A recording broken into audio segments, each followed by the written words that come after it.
حضرت فرماتے تھے اگر مسلمان کا فرد بچہ عورت اگر اللہ کی توحید کو بیان نہیں کرے گا تو کائنات کا کوئی بھی نقشہ اس کے اللہ کے درمیان داخل کر دیا جائے گا. اس سے کہا جائے گا آؤ تم بھی ہمارے ساتھ آؤ، جس طرح ہم زمین سے غلہ لے کر زمین کا شکریہ ادا کر رہے ہیں تم بھی ہمارے ساتھ شامل ہو اور تم بھی کہو تم بھی زمین کا شکریہ ادا کرو. نہیں، ہم نہیں کریں گے، ہم نہیں کریں گے. کیوں؟ اللہ کرنے والے ہیں. ابراہیم علیہ السلام نے سب سے پہلے ان تمام کائناتی شکلوں کا انکار کیا کہ یہ ستارہ ہے، اس سے کچھ ہوتا ہو، یہ غائب ہوا کہ یہ چاند ہے، اس سے کچھ ہوتا ہو، یہ غائب ہوا کہ یہ سورج ہے، یہ بڑا ہے، اس سے کچھ ہوتا ہو. تمام شکلوں کا انکار کرتے کرتے جب ماں باپ اور نمرود تک بات پہنچی، اس لیے کہ باطل مقابلے پر آتا ہی جب ہے جب اللہ کی توحید بیان کی جاتی ہے. عجیب بات ہے، آپ اللہ کی توحید بیان کرنا چھوڑ دیں، غیر اغیار آپ کو دوست بنا لیں گے، غیر آپ کو دوست بنا لیں گے. یہ تو اللہ تعالیٰ نے محمد صلی اللہ علیہ وسلم کے بارے میں کہا ہے قرآن میں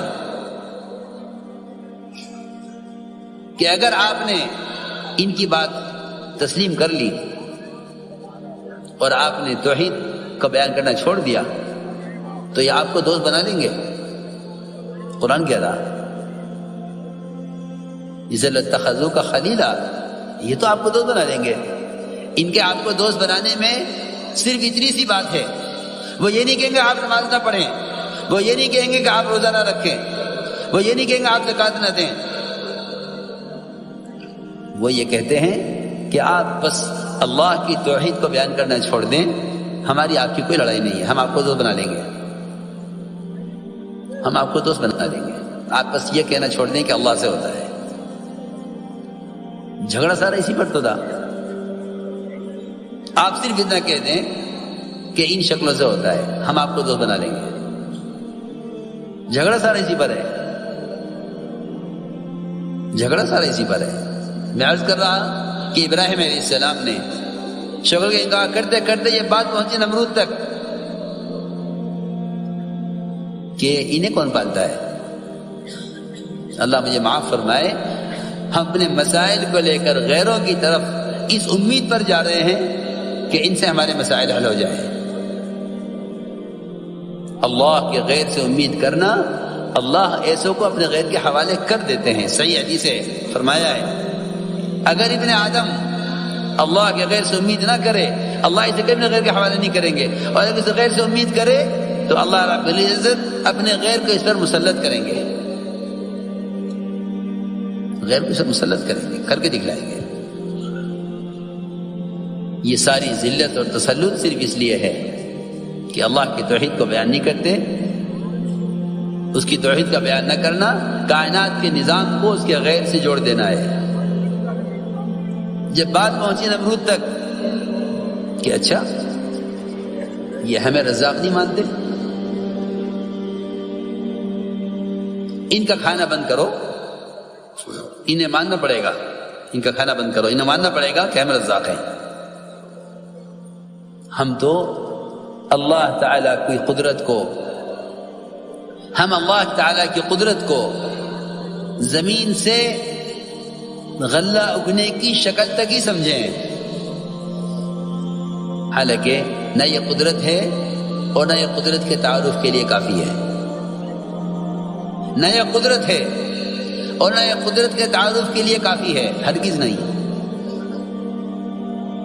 اس لیے کہ جب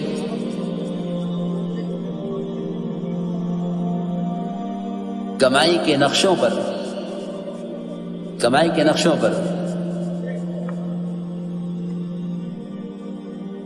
غیروں کا قبضہ ہو جائے گا تو مسلمان ہی سوچے گا کہ نقشے تو ان کے ہاتھ میں، میرے ہاتھ میں تو ہے نہیں، تو ہمیں ان کے ساتھ کوئی دینی سمجھوتا کر لینا چاہیے. جس سے ہم ان کا یہ مطالبہ پورا کر دیں، یہ ہمیں کمائی کے نقشے دے دیں۔ جب بھی تصور میں یہ بات آئے گی کہ اسباب معاش اللہ کے غیر کے ہاتھ میں ہیں، تو یقینی بات ہے کہ مسلمان کسی نہ کسی موقع پر اپنے دین کو چھوڑے گا اسباب معاش حاصل کرنے کے لیے۔ اس کی کھلی مثال ہے، کھلی مثال ہے۔ میں کیا کروں؟ مجھے تو کمانا ہے کہ نہیں؟ یہ ملازمت حرام ہے۔ میں کیا کروں؟ مجھے تو کمانا ہے۔ یہ تجارت حرام ہے۔ میں کیا کروں؟ مجھے تو کمانا ہے۔ میں کیا کروں؟ اگر معاش، اسباب معاش ان کے ہاتھ میں ہیں جو حرام کے مکلف نہیں ہیں، میری بات توجہ سننا، اگر اسباب معاش ان کے ہاتھ میں جو حرام کے مکلف نہیں ہیں، تو ہم یہ سوچ کر حرام اختیار کریں گے کہ اسباب معاش انہی کے قبضے میں ہیں، ان سے ہی ملیں گے۔ جب معاملہ تنگ ہوا ابراہیم علیہ السلام پر، معاملہ تنگ ہوا ابراہیم علیہ السلام پر، اور اس نے طے کر لیا کہ انہیں کھانا نہیں ملے گا، تو جائیں گے کہاں؟ میرے پاس آئیں گے، میرے پاس آئیں گے، جائیں گے کہاں؟ جس اللہ مجھے معاف فرمائے، ہم نے اجتماعی طور پر یہ سوچ لیا ہے کہ بھئی ہمارا تو کوئی پرسان حال ہے نہیں۔ میں قسم کھا کر کہہ سکتا ہوں، اگر مسلمان اپنے آپ کو قوم سمجھے گا تو پھر یہ قومیت کی بنیاد پر مغلوب ہو کر رہے گا۔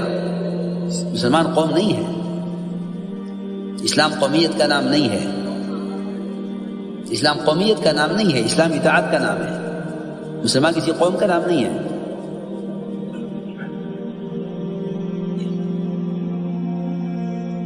تو جب یہ میں عرض کرا تھا کہ عام طور سے لوگ یہ سمجھتے ہیں کہ زمین غلہ دے رہی ہے، اس کا تشکر بھی کرو، اور بلکہ سمجھتے ہیں کہ یہ اللہ کی قدرت ہے۔ میں عرض کر چکا ہوں کہ اللہ کی قدرت کے تعارف کے لیے بھی زمین سے غلے کا اگنا ناکافی ہے، اور یہ سمجھنا کہ یہ اس میں اللہ کی قدرت ہے، یہ تو ممکن ہی نہیں ہے۔ قدرت اللہ کی ذات میں ہے، قدرت اللہ کی ذات میں ہے۔ کائنات کے کسی نقشے میں قدرت نہیں ہے، سب قدرت سے بنے ہوئے ہیں۔